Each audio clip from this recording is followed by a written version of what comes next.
Oh, yeah, the Cornbread Man Morning Show, and we're glad to be here. We get this off the screen. You can see us. Welcome to your Tuesday, November the 11th. Can you believe we're that far into this year? It's almost to an end. Christmas is on the way. But first, Thanksgiving. We're to be thankful, amen, for all those things that we have in our life, and we are. It's a good, cold, crisp, whatever you want to say, Tuesday morning, and we're ready for the day. We're excited to be here, and we're happy to be on the air and warming in a warm studio. I've left the heat going. I'd forgotten I did that, but it got so cold I left it going. I was thinking I got to warm the studio up before I get going. Already done it, so it was great. Love that. Hey, we had a great time yesterday, and appreciate all those who stopped by and had some help and information, questions, encouragement, cut up, or whatever, family of, and our normal listeners and new people that came along for the show last night, Miss Danielle Loner, and for our racing hour. If you didn't see that, please go back and watch that. Enjoyed talking sports last night, and then with Rob on Mama Said. Today we have the Cornbread Man Morning Show. We definitely have our Southern Claus and Paul show tonight, with Miss Jenneth as we talk pets, and we'll have some topic. We hadn't decided what that's going to be yet, but we'll have a topic tonight. We always do, as well as news and views and everything else about the cats and dogs. We'll find out. Well, and other animals too. We got to find out if Jenneth got her wall put back up. I don't know if she did or not. We're going to find out. But it's good to be here, and we're thankful to be here.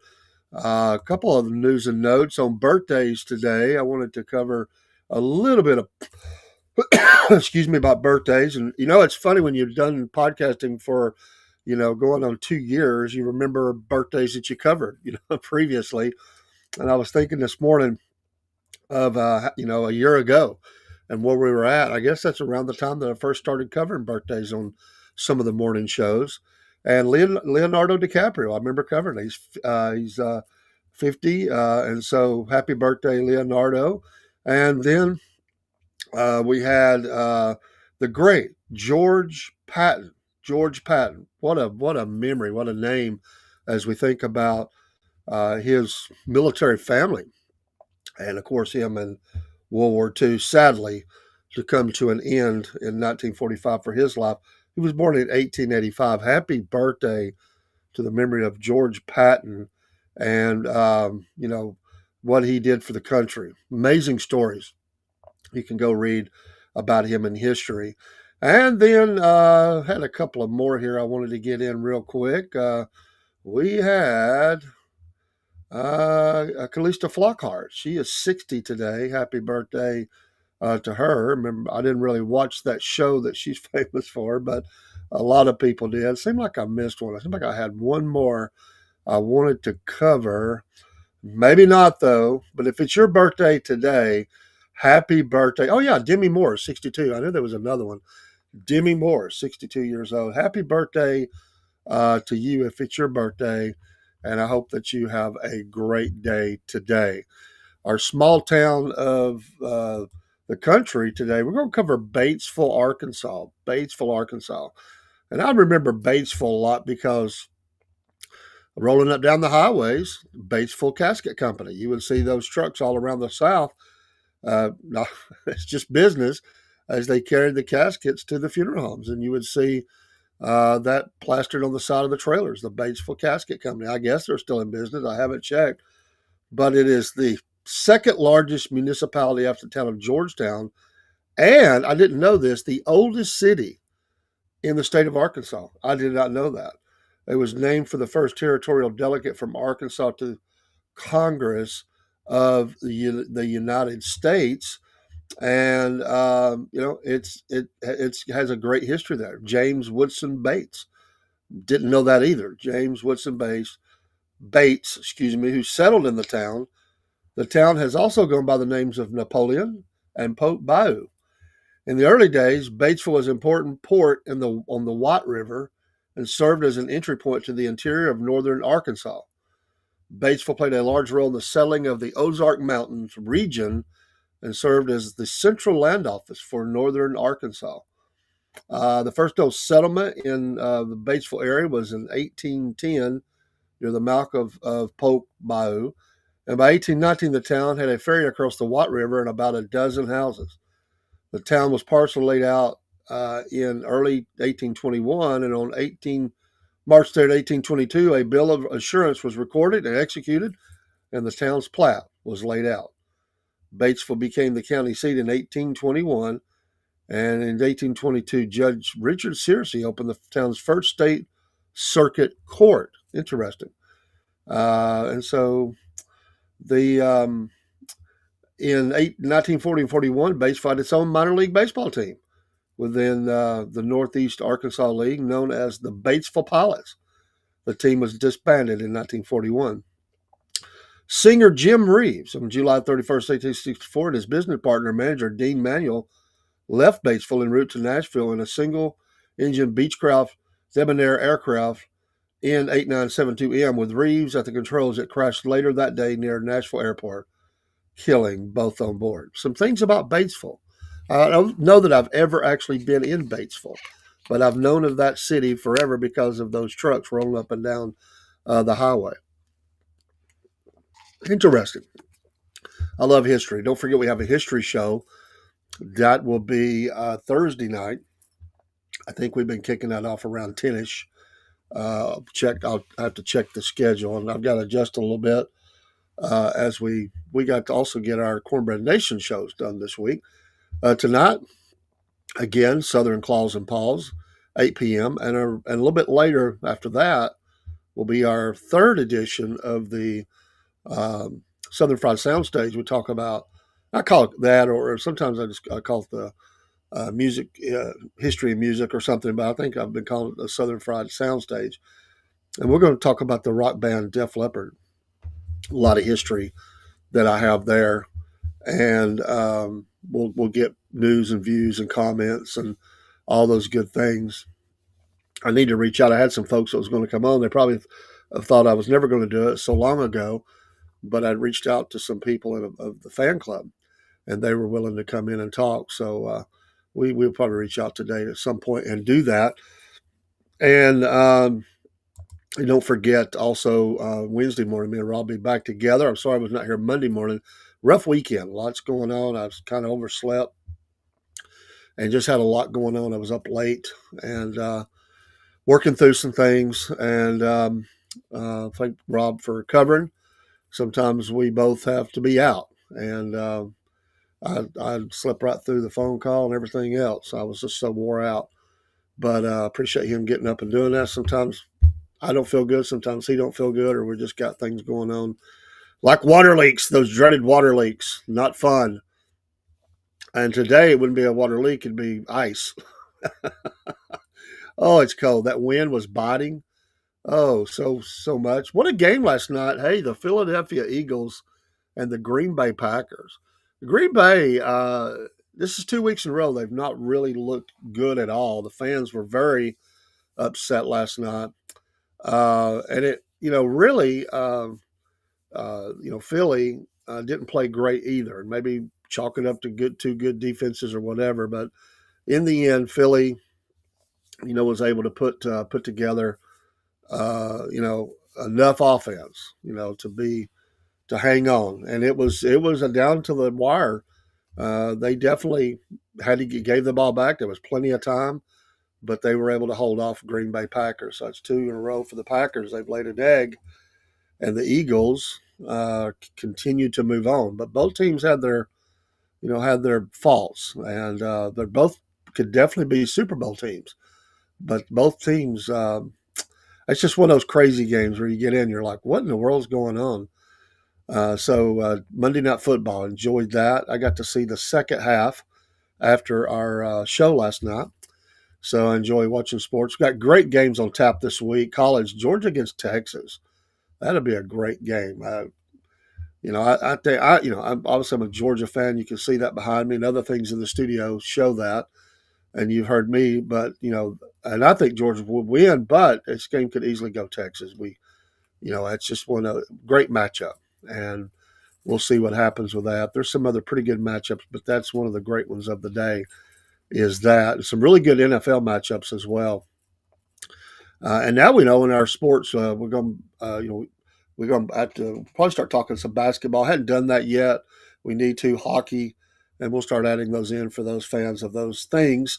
And in our racing hour, we're definitely moving into dirt track. We got we got us a fan. We're fans of now. Miss Danielle Lohner and number 20. I'm not going to forget that.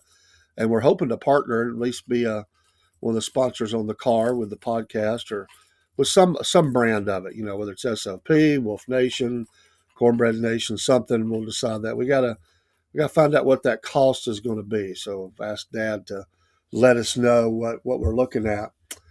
Well, the Senate votes to end the nation's longest government shutdown, and we'll see. I'm really upset with all of them for these people that didn't, haven't been paid in a while. But they did vote 60-40 to approve a funding measure that keeps military construction, Veterans Affairs, that's my sister's job, the Department of Agriculture, the legislative branch funded through September 30th, 2026, while extending funding for the rest of the government through January 30th. After the vote, Senate Majority Leader John Thune, Republican South Dakota, thanked unpaid staff and Capitol Police who stood near him on the floor. He said he realized the strain had been immense for him on the. He said he realized the strain had been immense for 6 excruciating weeks. I am very, very happy to be able to say we are coming to the end, Thune said. The measure now goes to the House for approval before it reaches the desk of President Donald Trump. House Speaker Mike Johnson, Republican Louisiana, said the voting will begin on Wednesday at 4 p.m. Eastern Standard Time. Trump said on Monday he would support the Senate agreement to end the government shutdown, calling it, quote, a very good deal, or a good deal, excuse me. Well, it was a very good deal. I misread, a little dyslexic this morning. A very good deal, end quote, that he would abide by, according to remarks made in the Oval Office. The president said the deal would reopen the country very quickly and reverse mass federal layoffs carried out earlier in the shutdown. Johnson on Monday called on lawmakers to return to Washington, quote, end quote, right now. Get it done, citing shutdown related travel delays and warning that Congress needs to, quote, do this as quickly as possible, end quote. Johnson, who has kept the House out of session since mid-September after passing a temporary funding bill, said both chambers must move fast to finish the job of reopening the government. After weeks of gridlock, 3 former governors, Senators Janine Shaheen and Maggie Hansen, both Democrats New Hampshire and Independent Angus King of Maine, agreed to vote to advance 3 bipartisan spending bills and extend funding for the rest of the government through late January. Yeah, they had to get something done. Not everybody's going to be happy, but people had to get something done because it was, it's just so people are suffering. I mean, and you can ride your calls all you want, but you have to do something. I mean, these people are not getting paid, and things are starting to hurt. Let's see here.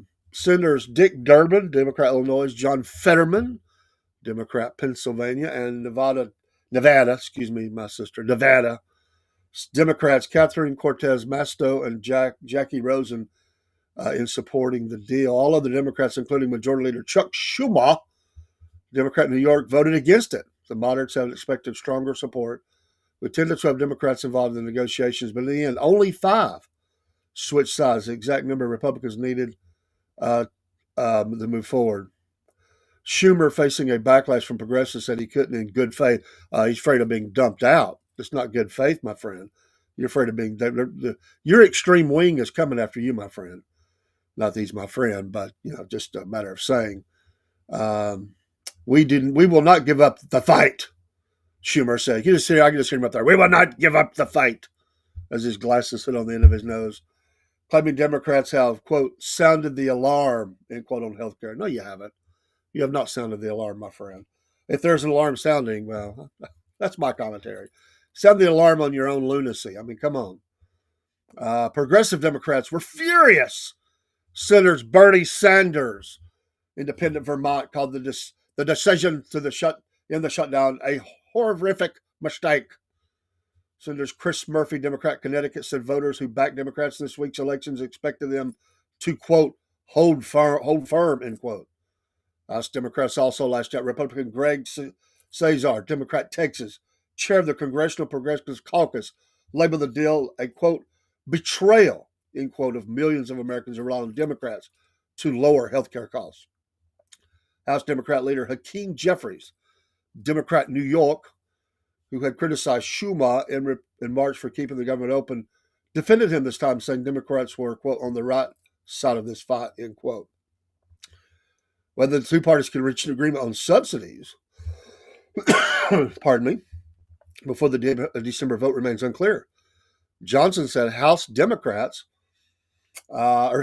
Republicans are open to reforming what he called the Unaffordable Care Act, but would not commit to taking up the measure. Some Republicans have expressed openness to extend, by the way, I'm reading a Newsmax article. Some Republicans have expressed openness to extending the COVID-era tax credits to avoid premium spikes, but want new limits on eligibility and changes directing tax dollars to individuals instead of insurers. How about all the money going to that could go straight into millionaires' pockets? They always talk about that. They don't want to talk about what all that meant. Senator Suzanne Collins, Republican Maine, said she supports extending the subsidies, but with new income caps. We do need to act by the end of the year, she said. Meanwhile, Trump said so, and several Republicans renewed calls to scrap or overhaul Obamacare, signaling another fight ahead. In the preview of that battle, the Senate on Monday voted 47-53 along party lines against extending the subsidies for another year. Republicans allowed the vote as part of the deal to speed up consideration of the broader spending package and send it to the House. Well, there you go. Maybe some things, at least for the short term, will get going. People need money. They're always, it's the holidays, and people are getting upset. And again, you got to choose which hill you're going to die on, because there's going to be some, I'm going to tell you, people are not getting paychecks. If people, things are shut down, people can't think of all the travel, think of the airline industry, all the canceled flights, the losses are mounting up. At some point, you lose, no matter if you think you've won. You lose because you have killed you've killed your party, you've killed yourself. People are going to vote against you. You're done. You can say, well, I'll let a fight to the death, but you don't going to get nothing, because they're all fighting for the same thing, and it just keeps getting further down the hole. You got to come together and do something that makes some sense. Both sides you give some, and that's the way government has always worked. Absolutely, and you've got to do that. So yeah, I don't know. They live in such a bubble sometimes. Obviously their staff, they're telling them what the flavor is of the people calling in, and what people are mad about. They got but they still live in this bubble, because you know what, they're getting paid, and they just don't. They're detached a lot of times from the people, and when they're in Washington, they're away from their home state and area. They are just detached from that. They're caught up in that, Potomac two-step, and they're dancing around each other. And get down on the ground out here, go in the little diners, go in the mom and pops, and ask them what they think about how you're doing in Washington. You might get more than you wanted. Um, it is 25 degrees here in the big metropolis of Rossville, Georgia, this morning. And we should warm up some today, even better tomorrow, back down to about 35 degrees tonight. That's better than the 25 that we have right now. So we're going to warm up a little bit. And, we're going to have those kind of days. But it's a little early for us to have this kind of weather. So I'm not saying a lot of people have a lot worse. We're not crying about it or anything like that. We're just stating a fact. We're southern. So here in North Georgia, in the shadows of Chattanooga, Tennessee, we'll say, but still in North Georgia, it is 25 degrees today. So be careful on your exit from the house this morning, making sure there's no something slick or something like that. We had some pretty good snow flurries yesterday, pretty thick. I was amazed. I thought we might just see one or two, like you do. It's actually got pretty thick for this time of year. Kids got a little excitement. It even got the kids going, Do you think we'll have school tomorrow? Well, yeah, we're going to have school. They're like, ah, dang it. Oh, in other news, President Trump has said that MTG has lost her way. He's been sort of quiet. That relationship has cooled. She's even been on The View, and she's always been the one to march to the beat of her own drum, although she has been an ally of the president at times. He said, quote unquote, lost her way. He said that the Republican ally had lost her way after she criticized him for spending too much time on foreign affairs and not on inflation. Let me tell you something, Mr. President, who I support. She has always been against this. This is nothing new. I've been in her town halls. She represents me in the 14th district of Georgia, and she has never wavered on where she's at with this. She has never said, anything different. The fact the last town hall I was at, she spent quite a bit of time on Ukraine and did not like what was going on there with that, and said she was going to fight, to get out of these things overseas. She wanted a true America First agenda here, and so there's a lot of people who agree with her on that. So he can say lost her way all he wants, but I'm going to tell you, people in that room were celebratory. These older voters, most of them, it was a lot of older folks, older than me even. I'm 60. Some of them are a lot older than me, but there were some a little bit younger. But every one of them, there was a lot of hand claps in the room on that. The dispute reflects a fundamental challenge, and this is just from the staff. I don't think there's a particular writer associated with this, but the dispute reflects a fundamental challenge within Trump's coalition after last week's off-cycle election results that favor Democrats. The White House has recognized that it needs to do more to sell its efforts to address inflation to the wider public.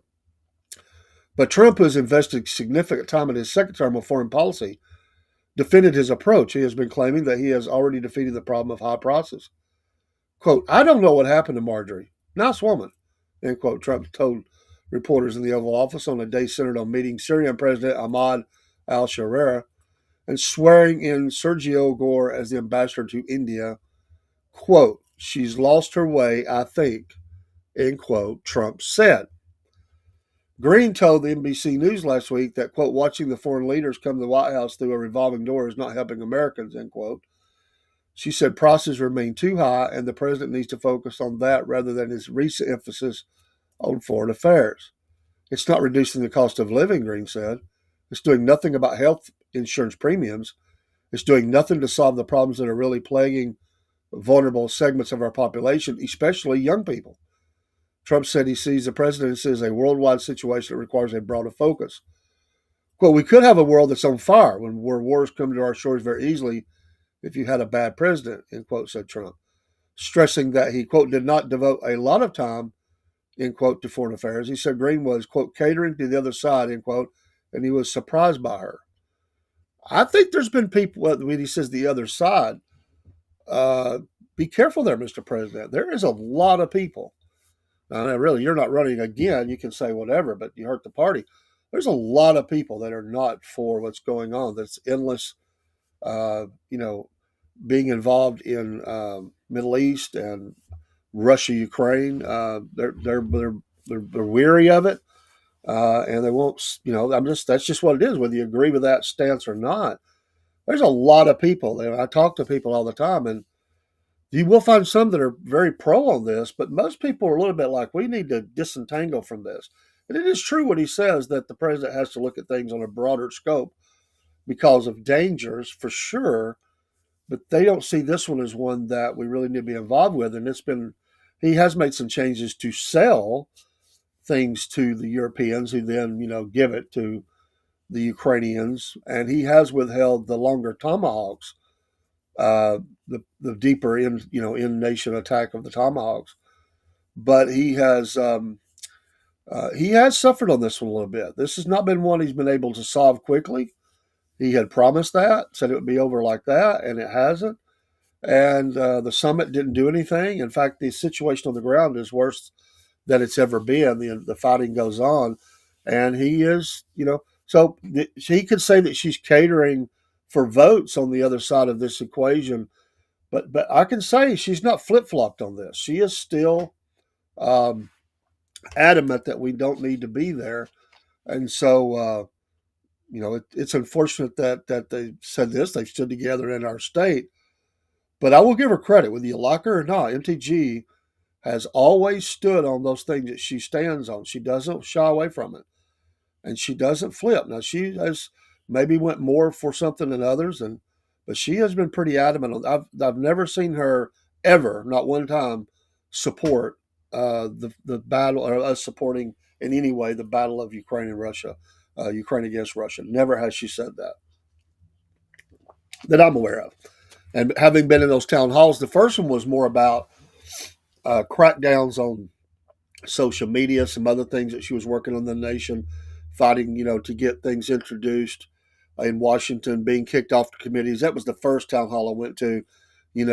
She'd been recently had been kicked off of Twitter and now X. That was a lot of things they talked about, and she talked a lot about Georgia and a lot of things going on there, and really standing up against Nancy Pelosi. I remember that. But the second town hall really focused on that I went to, really focused on. I might have been to three, maybe I went to two in one place, but maybe it was the third town hall in the little town and hamlet of Tunnel Hill, Georgia, at the train depot there. She was very adamant on this point here, and that's been some time back, and she has not wavered off of that. So lost her way, Mr. President. She never had says anything else. She has always said that we should not be involved with Ukraine, and she wanted to. Hey, good morning, Jake. How you doing, buddy? She has never said that she is for us supporting Ukraine in this battle against Russia. Not one time. So you can say that, and I get it goes against what you're fighting for now, and maybe I know you don't like that, but she's never changed, and so I get that. Hey, we're at almost 6:30. Let me just say real quickly that we are affiliate with the Hodge Twins. Use that QR code. And, Cornbread is very big and as our promo code, but you can use that QR code, Hodge Twins. Get you some Hodge Twins merch. I'm going to make me an order this week using that promo code and QR code, whatever. And they're great folks. I love their commercials. I love their merch. I already had some merch. We're going to make an order this week. I saw something that they have that I said, I got to have that as a hat. I'm a hat guy. I like hats, and I don't need them more, but I always buy them. So. And I do wear a lot of hats. I switch hats a lot.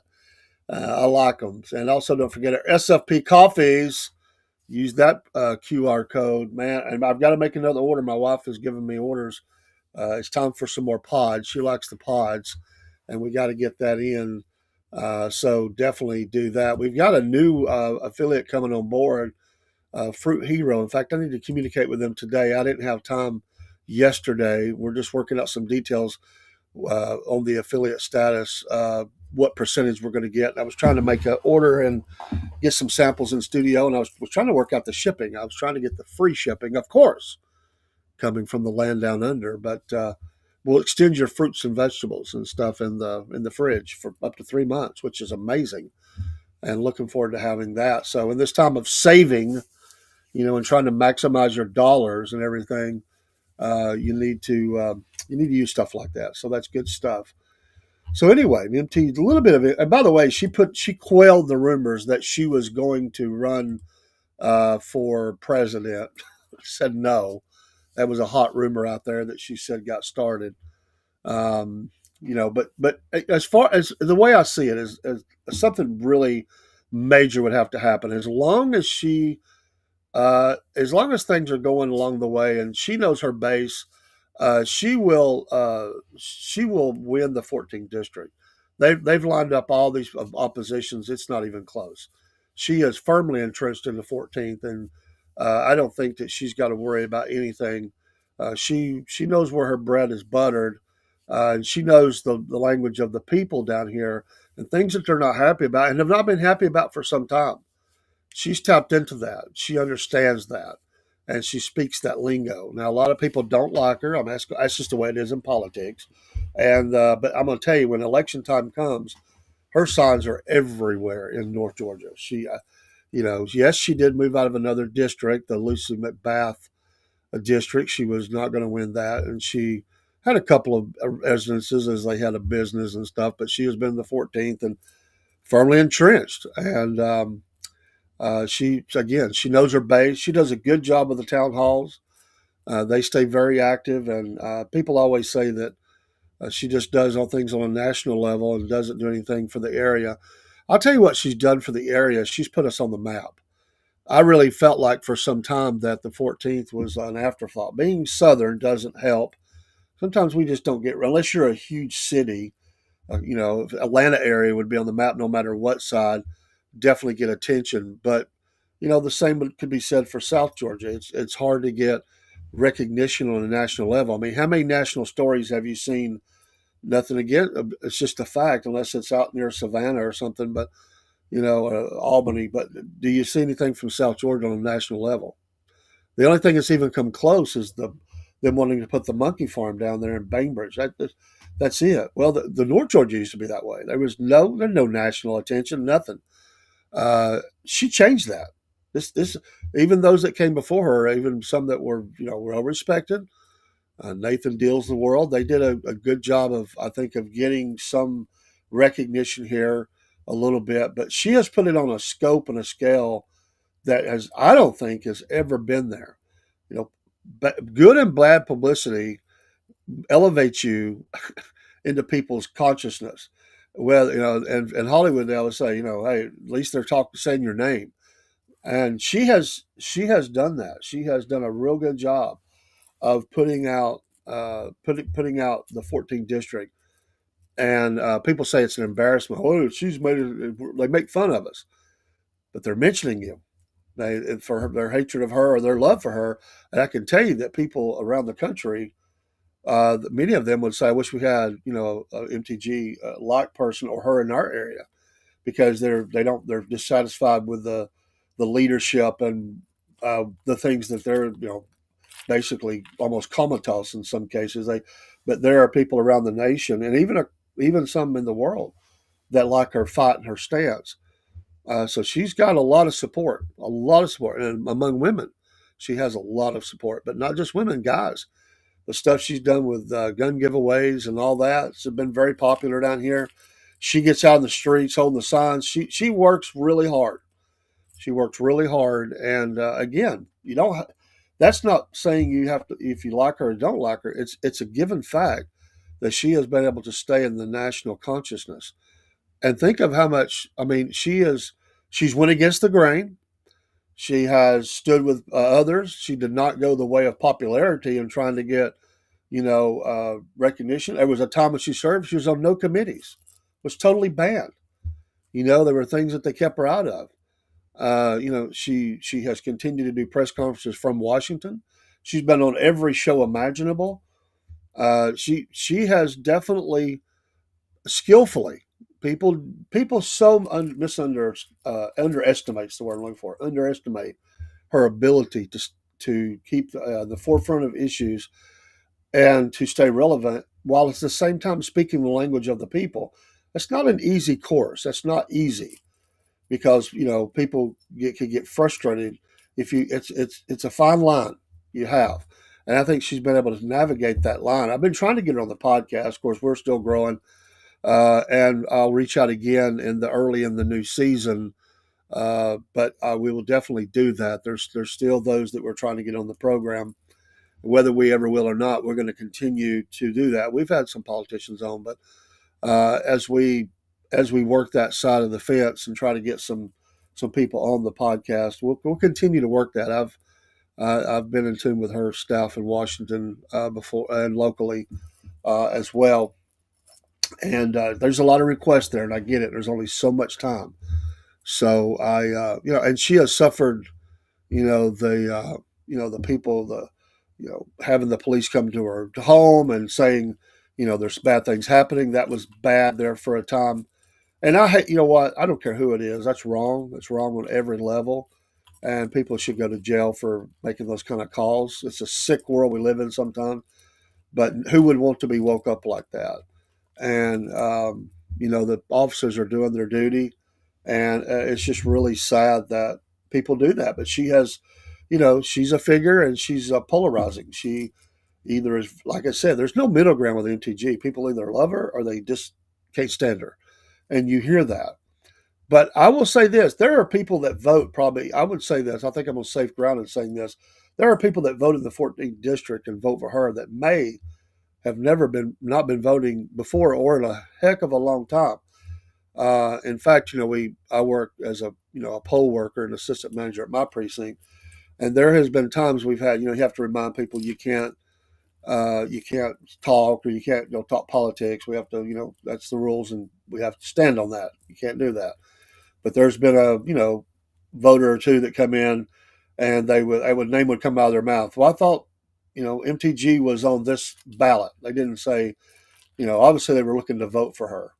And I've heard the comment because they were hard to hear or something. They'd be sort of hollering it out. They'd say, "Well, that's the reason I came to vote. I wanted to vote for her. I like her." And these were veterans, older veterans. They had their military hat on, and I like her sass. I like her sand. They would say, or something like that. And they're the type of people that they like it to be said straight out. Don't mince words. Don't beat around the bush. That's the kind of people we have.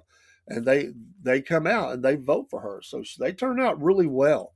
They have poured a lot of money in the district to try to defeat her.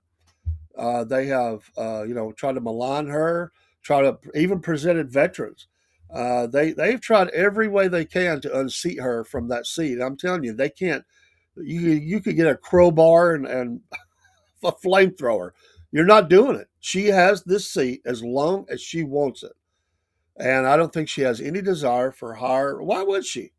Why would she? She's not on a. She would, and it's just totally dumb that she would get a lot of votes across the country, but to run a campaign like that, there's so much money and so much different people involved. It would be a bad move for her, obviously. She knows where she's at. She knows what she has, and why would she move? She is in the national talk. Uh, she's always mentioned any, and she's firmly entrenched. Why would she even need to move on? I mean, it's as long as she wants to be in that seat. Now, sometimes people get that itch and they want to scratch it, and they want to move up and to another level.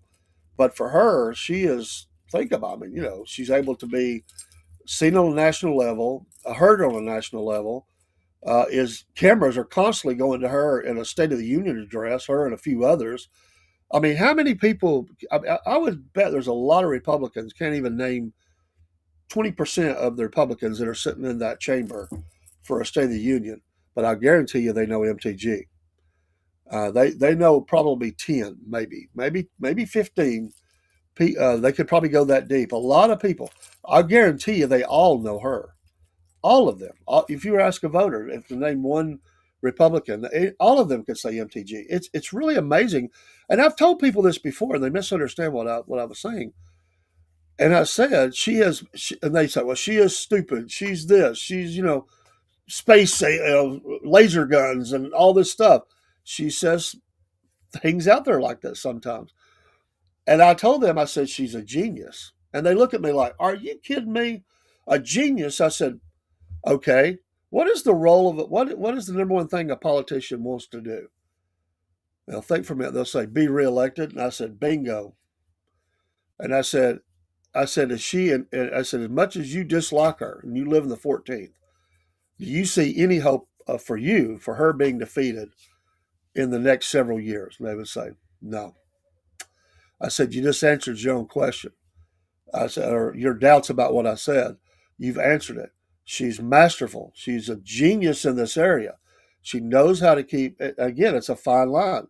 She's pushed just enough to stay out in the forefront.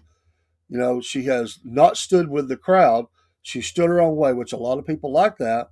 And she has jumped on some things that other people didn't want to jump on, and she has hammered it. And she has called out other Republicans.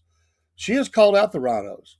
And yes, some people thought it was wrong and crass and everything else, but she has not been afraid to, stand in front of the president and stand for those things she believes in, whether that's right or wrong or indifferent, whatever it is. It has worked for her, and it is absolutely ingenious. So the president, even at this point, That's not effective. In fact, all it does is further solidify her. There's the president speaking about her. I mean, think about it. Here, it was all the things we have going on in the world. The president of the United States is speaking Marjorie Taylor Greene's name. And even though he says, quote unquote, she has lost her way, I don't know what's happened, that don't even sound effective to me. She has, in effect, outflanked the president. That's amazing. And the president is dealing with so many different fronts.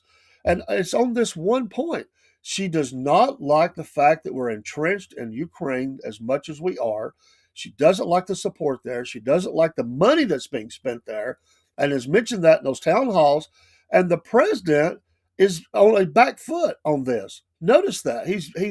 She has taken the high ground on this discussion because she has never wavered on this. And to be honest, the president has not been able to deliver. He promised that delivery. It's not happened. I get it. I thought it was going to be tough anyway. I thought it would have happened before now. He is at a total loss of what to do with Russia. Has no answers on that. Just dishonesty. I'm not against Trump. That's just an honest answer to where I'm at. And Marjorie Taylor Greene understands that. She's smart enough to understand that a lot of the country is sick of this. They're sick of the money and the investment that's there. It's money down the hole. They don't like Zelensky. She understands that, and she does not like. She points out what's going on in all of Europe and the failures of all these European countries to handle things like open borders and immigration and the Ukraine war and all that mess. And she taps into that and she hammers it, and the people of the 14th go, yay. And a lot of people across the country agree with her. And so he's actually being defensive here. And that's all he's got. He can't affect her. He could come out today and say, I'm totally against MTG. It actually would probably elevate her. So he's actually helping her in her next election. She is staying in the national consciousness, and she's actually taking a position that the president's not the popular one here in. She's taking the position America first, truly. And everybody that's America first, truly America first, they say to heck with that over there. Get out, Mr. President. And he continues to be in this slog over there. And they do not like the association with Israel. More and more that message is growing. Again, this is not taking sides. It's not pointing out what, this is not even against the president. This is just saying when he says that about her, I don't know she's lost her way.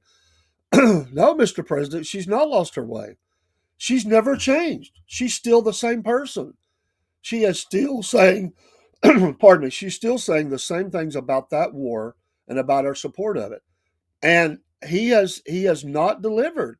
We got to say that. He said, I'll have that thing over in 24 hours. Mr. President, the foreign policy is not there. Good morning, Michael. I like Trump, but he needs to quit promising stuff just like the 2000. That's another one. Got people fired up right here. And Ukraine, he needs to concentrate on stuff for the midterm. Yeah, he needs to really work to prop up these people. He doesn't need to be hurting them. There's a lot of work to be done, and it's an intense fight, and they're going to use some of this stuff against him. Obviously, they're going to try to exploit that. But again, I would love to have her on the show for the news desk. I would love to get at least 5 or 10 minutes with her, and just let her speak for herself on this. But you can go see that. But the next town hall, I'll try to go to a couple of those if I can. She does a good job of doing those through the week, and I like that. It works on my schedule. And even if I had to, be a little late for a show, because they're usually over about the time we go live or whatever, but I could report live from there. But they're within 25 or 30 minutes of where I live, and I enjoy going to them. I really do. Carla Hare 4, appreciate you coming to the program. Agree we have no business anymore. There, Putin is going to end up with Ukraine. UN, WF, Ukraine are all enemies in their backroom dealings. Ukraine is a big grift. And I tell you, a lot of people are on that side of that.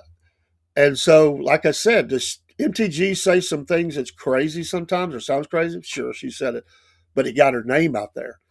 And she is on the right side of this. I really believe that. It's a money pit for, if nothing else. It's absolutely a money pit. Now, he could say, well, now we're selling those weapons. But I mean, Zelensky's over there begging for deeper tomahawk. Tomahawks go deeper into Russia.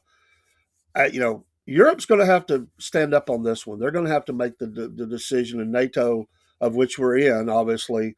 That's a danger here. But at what point I mean, what are you going to do to nuclear power? I mean, this thing's getting ugly. And, you know, it's just something. And now the president's kind of stuck because he has promised some things. And if he backs up now, it looks bad for his foreign policies.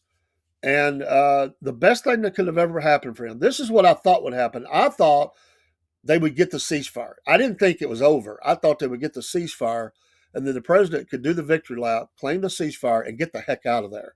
Because you just have to know, even if Russia don't start it again, Ukraine would. It's just the way it's going to be. And every time that he was even trying to talk to Russia, Ukraine was pulling deals behind the scenes. And one of them, Lindsey Graham, was over there while they were shooting, doing the drone hit on the airplanes and everything. The president was trying to work with Putin. So both sides are going to keep fighting. You're just going to have to let the fight continue. And he needs to get out. So a lot of people are not happy with him on this. They support the president. They're not happy with this. Marjorie Taylor Greene says, let's get out. And she's never wavered off that. So I would disagree with him on this. I will say she has not lost her way in this one point. She's never said, Mr. President, she's for Ukraine. Not one time. I've never heard her say that.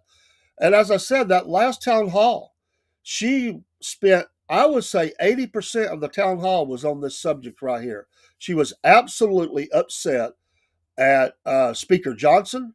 She was very upset with several senators, and she called them out by name in that town hall and said, I don't know what they're doing. We got to get the heck out of there, and we need to quit spending money there and supporting this mess. We don't have no business in this. She's never wavered, Mr. President. Those words are empty. Sorry, doesn't work. Ukraine and Gaza and Israel are a thorn in Trump's side, Michael. I absolutely 100% agree. It has been a problem for him. And here we are up to our necks in Gaza. And Bibi Netanyahu, I mean, they've got international arrest warrants for him. I don't know if he can leave the country again. I mean, they're looking to arrest the guy. I mean, for the total bombing run on. And again, I'm no fan of Hamas. It's just an ugly mess. And the fact that we're involved with that is ticking so many people off. And it will hurt the midterms if this doesn't get settled. I hate to say that, but this point here is dangerous in the midterms for the people that are running in certain states. This is going to be a hurt, and he's going to have to navigate this. Now, I will say this: he's always able to pull that out of his hat. He's always able to land on high ground. He has that ability. He's amazing at this. But these have not been great subjects for him, and because people are so supportive of him, they've went along with this, but those people are not happy about it. His supporters are, I don't think by and large, are happy about it. Michael says people are complaining on the $2,000 because they thought they were getting one from the Doge savings, not expecting both. Well, and I was reading something on that this morning. This thing, because everybody now, because he said that, and by the way, he has got to clarify really quickly or people are going to be upset. Every American, except for the very rich, they clarified that pretty quickly, but every American getting $2,000. There's so many questions. Number one is, when am I getting it? When am I getting it? Nobody said that. People think they're going to get it before Christmas. They're going to have Christmas money now or to pay on bills or their own stuff by Christmas through a tough time. So now the question is, do I get it? Do I get it before Christmas or after? Is it $2,000 for me, my wife, my kids each? Well, the billions that we brought in from the tariffs are not enough. It could be $1.5 trillion. So there's a lot of questions out there. Is it a $2,000 for, just those that pay taxes? You got to be an adult. Is it phased in? Do you get a little bit now, a little bit later? And there's got to be some clarification on this. This was one maybe. You used to talk about giving somebody a check, and it lights a fire, and he knows that. And I'm curious myself. I mean, I've had questions. What does this mean? Where's the cutoff? Who doesn't get it? Are you going to let? That'd be a bad look to let. What is the dollar figure You don't get above that. And people have questions, and I get it. Michael, I'm just hoping we don't get a pendulum swing before we can bolster policies to protect you from left wing tyranny. I've been concerned about it since Trump won the election. And, that's a great question. And how hard is the president going to fight for some of these senators that may be on that? Because he doesn't get along with every one of them, let's be honest. And is he really going to put up a fight to defend certain seats? He's sometimes is went against the grain on this. And people are going to have questions because this is going to set the path forward to the election of the next president of the United States. It's huge. It's one of the most important midterms I can remember in recent memory. And the next president is going to need this to be a solid win for the Republicans if they have any hope of being elected president, or if they do get elected, have any hope of being effective as a president. So yeah, it's huge. I agree with you, Michael.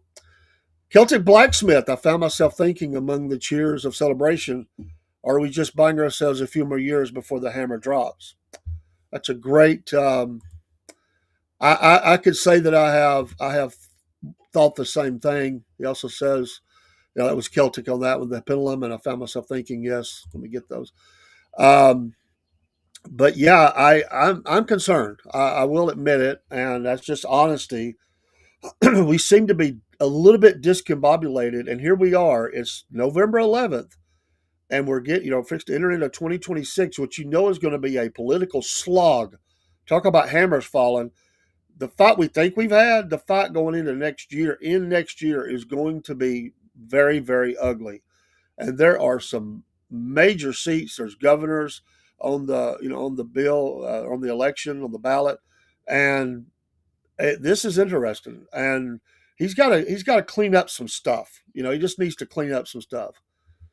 I'm like Steve on that. I don't see a continuous good time, and it is concerning. Are we fixing? Is the Trump effect? Was it like the bottle rocket that goes up? Right? But then we see, oh, it's beautiful, sparkles, whatever, and then it's over. We go dark again. And there's so much on the table, but we're fighting against things that we don't want to lose. I'm more worried about the communist wins of mayor races. Some people shrug it off, but this is serious. Absolutely. When we've always said on the podcast, when you get down to the state level and into your cities and stuff, that's where you got to get out and vote. That's where you got to fight this intrusion, this far left mentality, socialism, communism that is infiltrating a lot of our cities, and our cities are gone. I mean, let's face it, the cities of America, for the most part, are already gone.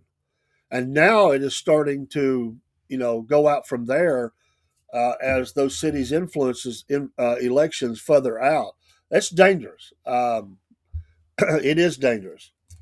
Celtic blacksmith, we could keep the good times rolling. We could, but right now there's a perfect storm brewing that's a combination of false security / complacency on the right and pure hatred on the left. That's very well said too, Steve. And it is a rising storm. Yeah, it is a perfect storm, as you said. And I am concerned about that myself. I mean, you can see it. And I mean, listen, and people say, well, how could New Yorkers vote Mandamus? Well, what's happened in our country? There are so many things that have happened in our country to change the electoral base of a lot of areas. And it is alarming. It is absolutely alarming where we're at in the United States of America right now. And listen, deep south, Texas. Texas is a dangerous state for the Republicans right now. Dangerous. The Democrats have made huge inroads into Texas. They have done very well. They know this. Georgia is teetering. Georgia is very close to falling, and that's just facts. It's already, the Senate races have already fallen over to Democrats. The governor and nobody the Kemp effect is horrible, and I'm really concerned about that. Now Hochul says she's not going to let there be a free bus rides and other free stuff, so New York is going to blow up big time. because they've already been building the stock exchange in Texas. Yeah, well, and like I said, that war is going to be ugly. If you ever want to get a dose of reality, check Reddit sometimes, see how the left talks when they think they're the only ones who can hear. I've done a little bit of that, Steve. That's a great point, and I'm like, ouch. Wow. So, yeah, absolutely. I lived in Georgia and moved in 2021 to Tennessee. Well, God bless you for being in the South here, and to the great, I am in Georgia, but I'm very close to the state line. God bless the great state of Tennessee. I'm not a Tennessee Vol fan, but I do love the state of Tennessee. And Tennessee, Georgia, and Alabama and all them, a lot of people are moving into our area from California, from New York, and it's hard to find homes and stuff in this area. They like the lower taxes, and for the most part, no state tax in Tennessee. Some of your gun manufacturers moved into Tennessee areas. It's exploding. The North Alabama area is absolutely exploding in jobs. Georgia's continued to do very well. That's even gotten into the Carolinas a little bit. A lot of people are coming to the Carolinas. So it's a changing dynamic. Now, these people moving in, are they full on? Are they MAGA? Not really. They are lean conservative, I would say. Some of them. A lot of moderates, a lot of independents too. And yes, Democrats. Some of them are Democrats. They're not far left Democrats, but they are card-carrying Democrats. They've moved into the area. And so it is a changing dynamic. And I only can gauge from the small little precinct that I represent here, where I vote. And the numbers are still very heavily conservative, but the number has been changing. The younger people are moving in. It's an older precinct, and a lot of the olders are dying, and that's just the way it is. And the youngers that are coming in, a lot of them are progressive, and they're not far right, but they're definitely blue. You can see that, and you are absolutely correct. Yes, and it is going to change the voting in the area. You can see that already. So. It's a lot of good discussion this morning. I do got to go. I hate it. I wish I could be here for another hour. I got to go help my wife get up and get to work, get the kids to school in a cold morning. I got to get that truck started. Michael says after the wealthy move from New York, then they will tax the middle tax group, and then they will move and nothing left but poor. Well, there's an agenda for sure. Hey, have a great day. Warm up, stay warm, get your coffee. We'll see you tonight for the Southern Claus and Paul's. And music show tonight. We're talking Def Leppard later after Southern Claus and Paul's. Have a great day. God bless you. Appreciate you out there. Well, I got to get my music pulled up. But this is the Cornbread Man morning show, and I am the Cornbread Man. And I carry that badge with pride. I like that. Thank you, Angry Conservative 1981. He was the first one to call me that, the Cornbread Man. So it is stuck, and I appreciate it. Also known as Dave in the AM. We love you, appreciate you. God bless Rumble. Free speech. Yeah.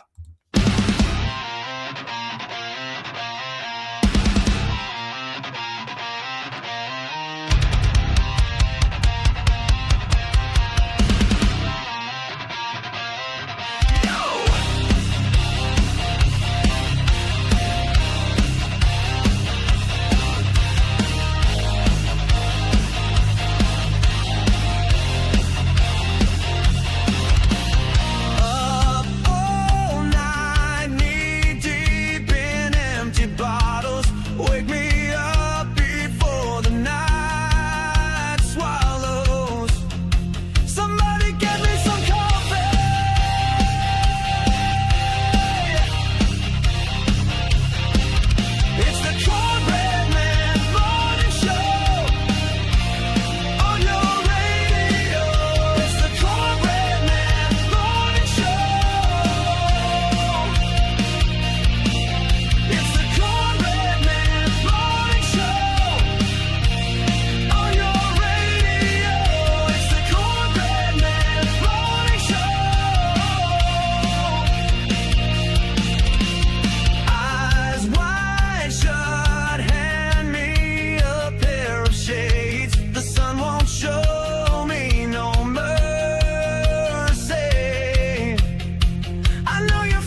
Why does it hurt?